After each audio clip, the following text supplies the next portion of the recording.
Hello, handsome and Tony. I made a video 3 weeks ago, which started a brand new series I call Only Sentries Zenith Seed Legendary Ball Blasting Keyboard Eating Monitor Beating Mode. This video is part 2 and is specifically built to be a direct continuation of part 1, so context to that video is scarce. Part 1 is linked in the description, by the way. What I will give context to is the rules for the playthrough, just in case you forgot or something. Rule 1. This is an Only Sentries playthrough, so Only Sentries. No random devious accessories doing the damage for me, no traps, and no mounts against bosses. I didn't want to be completely defenseless against normal enemies, so I allowed myself to use some accessories to combat that. 2.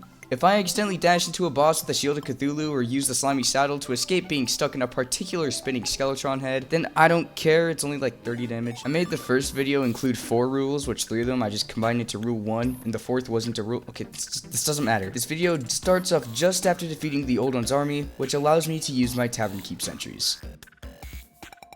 With these 3 sentry slots, I could use not the Flame Burst Rod if I wanted to, because there's 3 more sentries the Tavern Keep sells in pre-hard mode. Each of them costs 5 Defender medals, which I have more than enough because of the unnecessary amount of grinding I did. The Ballista Rod summons a Ballista, which I looked up on Google and found is just a Scorpion from Age of Empires without the wheels. It has high pierce and crap reload speed, and can't even pop a lead bloom. There's also the Explosive Trap Rod, which is the landmine not sold by the Demolitionist. It's slow and explodes, it's basically just a Ballista Rod with more pierce. The Lightning Aura Rod is the last sentry from the Tavern Keep, and I would compare it to a tack shooter, but it wouldn't work since the tack shooter is actually good. Whenever an enemy walks into the aura, it takes damage and ignores defense and actually deals an extra half of their defense back to them. I didn't know that at the time, therefore it sucks. To celebrate my brand new ability to fight, I built an extension to the Sneakret Ice Base, a trophy room which will hopefully fill up with the various trinkets that bosses drop in Master/Legendary mode. Remember like 15 seconds ago when I said I hated the Lightning Aura Rod? Well, let's use the Lightning Aura Rod. It may suck, but so does King Slime. Ignoring the fact that King Slime looks like he ate the entire population of Norway, we use the technique of spamming sentries, making the King Slime always take damage in my level 4 Aura Rod. Allow me to show you the sheer amount of excitement this fight had me in. Make sure to sit down so you can stand up again, just so you have enough room for your jaw to hit the floor because of how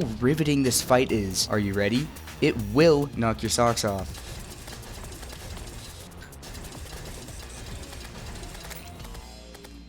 It's hard to notice for the human ear, but I actually screamed so hard in excitement from winning that battle that my mic cut out and promptly caught on fire. It couldn't take the infinity decibels I was able to extrude from my lungs. My mic is now burning the house down because of that something that smells like...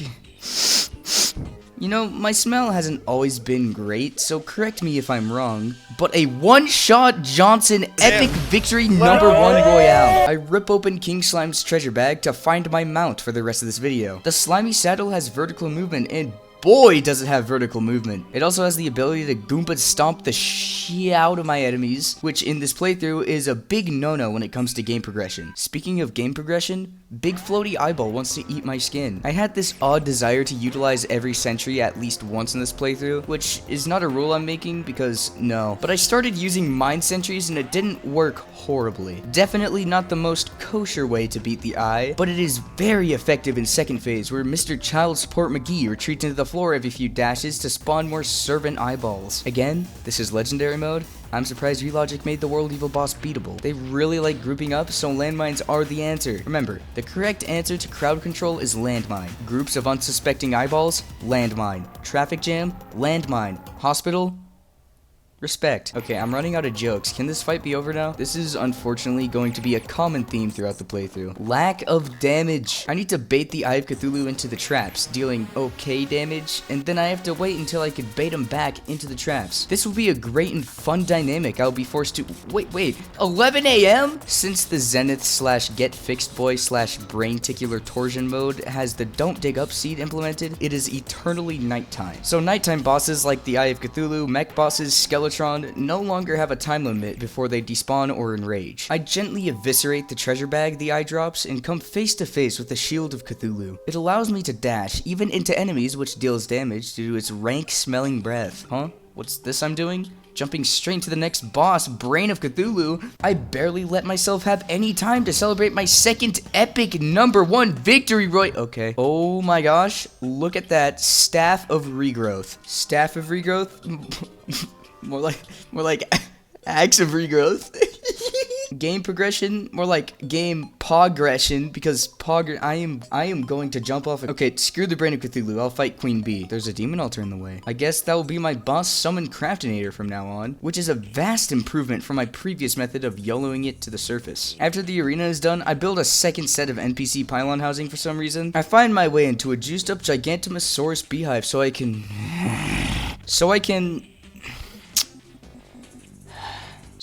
get the materials to craft a summon for Queen P. The word bee kind of sounds like the word pea, and honey looks like peas, so I think we should be questioning why bee piss is so thick and viscous. Normal pee reaches its boiling point as soon as it leaves the body, so its ability to exist as a liquid is scientifically revolutionary, to say the least. I cannot tell you the amount of times I tinted the light bulbs in the bathroom yellow. Okay, I am taking this joke way too far. I don't really know what to use for Queen Bee, so I went with Old Reliable. I'm luckily able to do consistent damage because of a technique I found all the way back in my Magic Others playthrough. If you spin around Queen Bee a couple times, something I call the spin cycle, something in her skittle-sized brain short circuits and makes her run in place, clapping her hands together like a seal. However, this is a delicate process. If you mess up the spin cycle, it will turn her short circuit into an int circuit, eventually turning it into a long circuit, allowing her usual attacks to commence. I tried to nurse heal and got absolutely body slammed. Attempt 2 went so poorly I forgot that using the magic mirror doesn't despawn her. Attempt 3 is the same as attempt 1. Place down sentries, spin cycle, make a couple P jokes that makes the dance floor a little bit uncomfortable, then freak the heck out as Queen Bee long circuits. Okay, never mind. What can I say? She's lost in the sauce again. You know what? Past me, just stand there.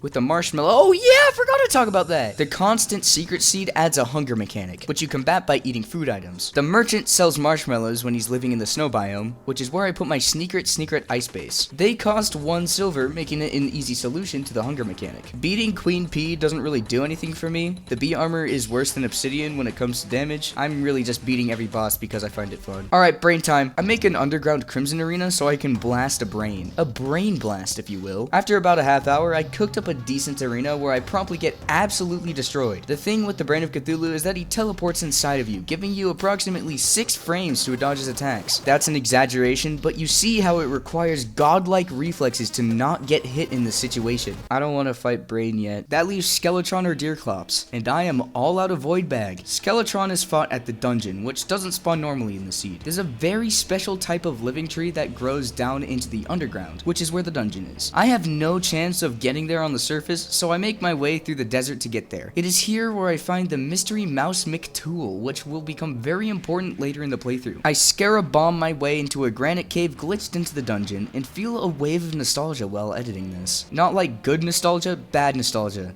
Yeah, seeing this place before I transformed it's like a surreal out-of-body experience. It is here where I go home and mine Hexstone, because I haven't done that yet, and I want Molten Armor for its tremendous amount of defense. Is that a freaking alchemy table? That was the most worth thing I have done in this playthrough. You may have noticed that I have swag drippier than everything in your wardrobe combined. Frost Spark boots and Obsidian water walking boots? That is 2 accessories off from the legendary Terra Spark kicks. One of them is the Lava Charm, which has a low chance of spawning inside a chest at the quote-unquote lava layer. Dude, this is the Zenith Seed. Is the lava charm spawning independent from the layer and only tied to its altitude, or is it actually tied to the layer? I first checked the layers where the lava layer usually is in normal worlds, which had tons of chests, just no lava charm. I go up to where I actually see lava, and I really expect the same result. That was freaking instantly. The last accessory for the Terra Spark ones is the Obsidian Rose, which drops from the teleporting freaks in the underworld. Luckily, I do have an imp statue from my time exploring. The imps that spawn from statues are able to drop the rose, just at a lower rate. But I don't care about the rate, I am grinding this out. And oh my gosh, I am adding a frame hold because watching the screen go back and forth gave me the confused debuff IRL. I never go for Terra Spark boots in other playthroughs, but this particular playthrough seems like the perfect one to have overpowered accessories. The Terra Spark boots combine several abilities together to create the best sprinting accessory in the game. This accessory is going in this accessory slot for the rest of the playthrough. It is too OP to unequip. The Taco Bell inhaling crispy honey has nothing against Terra Spark boots. Red himself has nothing against Terra Spark. Why?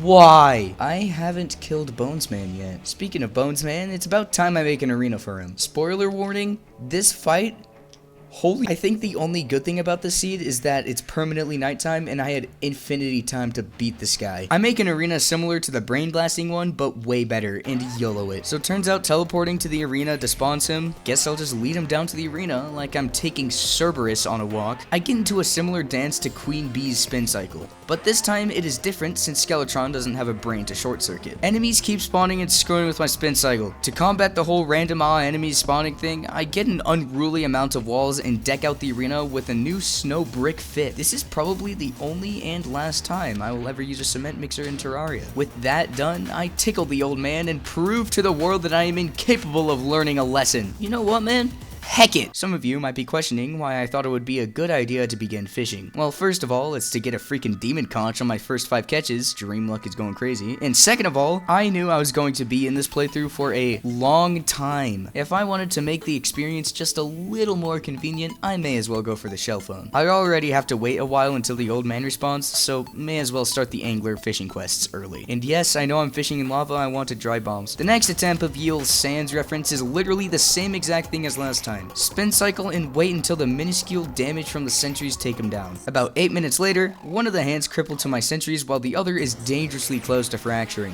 I also changed 2 of my flame burst sentries to the mine traps since the flame burst sentries tend to miss their shots at point blank range. This means that I need to bait Skeletron into the traps, which I honestly think is a better strategy than having flame bursts miss at point blank range. Another minute passes and the other hand explodes to a mine trap, and not the remaining flame bursts who probably just would have missed at point blank range. It is here where something magical happens. A little quirk is added to all the bosses in legendary mode. This is where these little quirks will massively affect the way I play the game. Other than the world evil boss, I did not play that normally. Dark casters begin spawning because why not? I'm sure I was freaking out in the moment, but I could never know since my mic was muted during the recording. I placed down a second flame burst so that I can hit the casters more often, which will prevent them from shooting more wall-facing balls at me.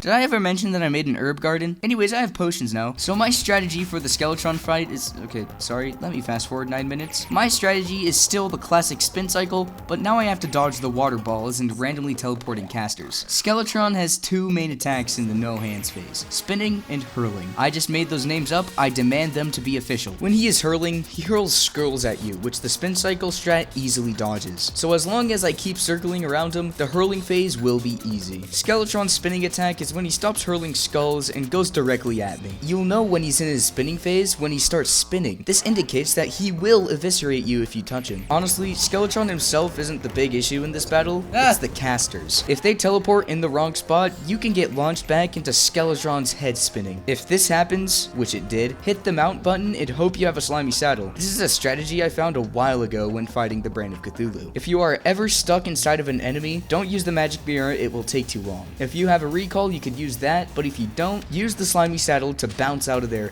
quickly. Then keep spin cycling or whatever you do against the enemy you're fighting. I eventually get down to half of his health left. And shoutouts to the nurse for making me not extremely stressed the entire time. I took a Reds potion, which gives you 3 random buffs for 30 minutes. You could see that throughout the fight, but in this last clip, they're gone. That was one of the most stressful fights I have ever done. I don't mean stress as in like stress. That fight was fun. I may have been spin cycling for 30 minutes, but the random dark caster of teleports forces you to react in different ways than you would normally. It's a fight that I know, but with a punch of dark caster pizzazz, and I loved doing it. With Skeletor finally dead, I can go into the dark and spooky dungeon where the skeletons use the word bone as a verb for some unorthodox reason. Okay, I'm sorry. As I'm writing the script, Roar of the Jungle Dragon is blasting through my headphones, and I don't think there has been any other song in existence to make my soul leave my body and start breakdancing with all the other people's spirits who are also listening to this song. With the golden keys, I can open Sky Island chests. Stupid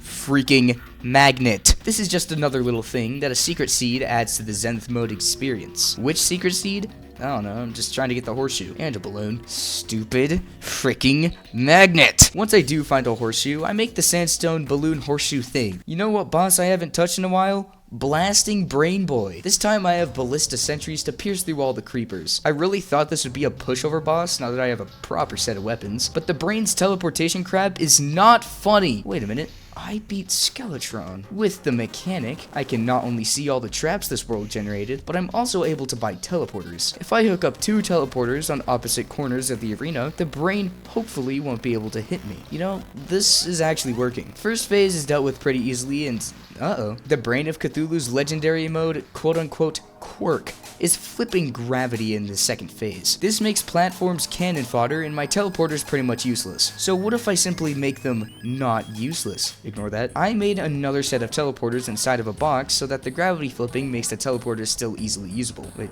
no I didn't. Okay, I swear I made boxes eventually. I actually could have sworn I made boxes. I thought that's how I did it. With blasting Brain Boy Bobby dead on the streets of Crimson Avenue, I get an idea involving the shimmer. I have this issue where the shimmer is generated in the most inaccessible spot I have ever had the misfortune to witness, so if I'm able to get some at my house, I could easily decraft, shimmer reforge, and get other permanent upgrades without having to travel through Red's interpretation of a spider ripping open my insides. This is actually not that difficult to do. If you put down an inlet pump in the shimmer, then wire it to an outlet pump in the lever, shimmer will be transported from the inlet to the outlet. Fun fact, did you know that purifying vile or vicious mushrooms on a mud block converts it to a jungle spore? I mean, it makes sense, but I need shrooms. Never mind, I have a mushroom farm now. Alright, I think that's enough shenanigans. It's time to grind for another sentry weapon. This time, it's not a crossover sentry from the Tavern Keep, it's a crossover sentry from Deer Clops. I summon little hairy bro et up, and I do what I always do for every fight. This is the true pre-1.4 summoner experience. All you do is dodge and let your weapon do its thing. It just so happens that my weapons suck.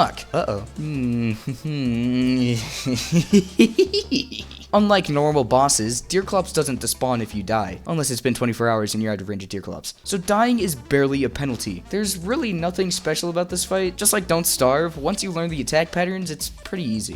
First try Houndius Shootius? My luck. I feel it fading. I mean, it is deranged beyond humanity, which, yeah, mood, but I just got it first try. Okay, I actually do want to upload a video. This video stopped right before I started preparing an arena for the Wall of Flesh. I promised this video would be uploaded in 2 weeks.